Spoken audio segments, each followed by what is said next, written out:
Work is looked on more as a part of a character definition, a lifestyle.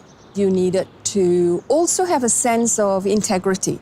If we look at some of the people who've made a lot of money, what they would say is that it's not so much how much money I accumulate, but the passion and the challenge.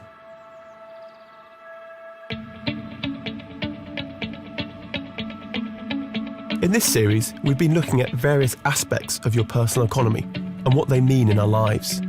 We've talked about home as the aspect that brings balance, and legacy as perhaps the most subjective. Work, then, is surely the most enabling.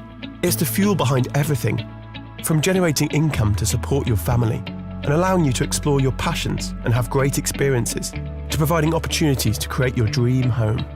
Yet work can also be the most demanding. It takes up most of our day, forces us to take risks, relocate away from loved ones, or face challenges from external pressures like competition, markets, and technologies in a world that's constantly changing. I moved here at 23, 24, and I met my business partner, who was an ex-model for Models One, and we kind of joined partnerships and decided to build a model agency in the Middle East because there was nothing here already. So we set it up, we started it, and I think, we were here, we started 2001, and obviously Dubai just grew and grew over that time. We were living in this Dubai bubble for, 5 years, and in the market, obviously, with going through the crisis in 2009, we had to just really focus in on what was important to us, and that's what the last 4 years has been about, is actually not living in a bubble, but doing business in the way that everyone else has to do it around the world, I think. So it was a great thing to have gone through. I'll call myself an accidental filmmaker. I didn't quite plan on a career in filmmaking. I just followed my passion and followed my heart. So I pursued marketing and computer information systems and ended up working for this company that does market making. It was interesting. It's like eBay for the big companies. Where I was in Pittsburgh for 2 years working in that company. So after 2 years, I said, you know what, maybe I should follow my heart, and started to explore filmmaking a little bit more. I have a post-production house, and we sort of became the first digital cinema packaging company in Singapore. And then that's the bread and butter, actually. And on the other side, I do films. I direct films as well, and so far I've done 4 feature films. I think I have more failures than successes. People say, oh, you're successful in this and that, but I think they don't see, actually, I've failed in more things than the successes that they actually can see. But I'm grateful for those things that I failed in, because if not, I wouldn't be able to find out what truly works.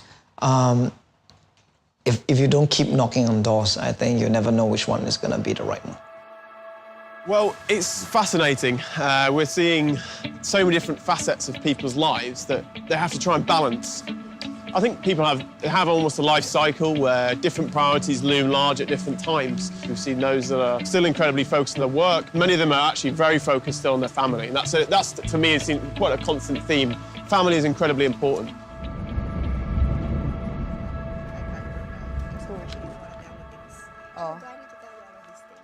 I started to look at my life differently, when I had my first child, and she was born premature, and every day was a struggle for me to get to work. After the maternity leave has been consumed, it's like I keep on asking myself, is this something that I want to do for a very long time? And I knew that I wanted to have the freedom to make the decision whether to be at work or whether to be with my child.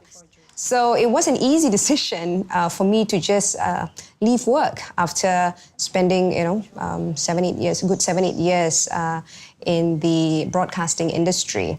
And I thought now is the time for me to reprioritize my family. So when I left, I was looking for an opportunity to be myself, to find myself and to be myself.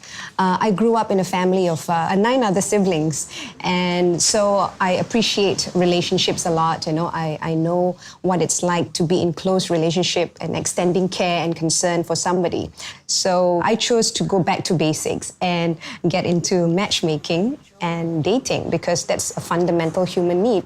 And I've attended so many weddings that I can't even remember now, but we have about 300 known marriages as a result of our introduction. So that's pretty neat.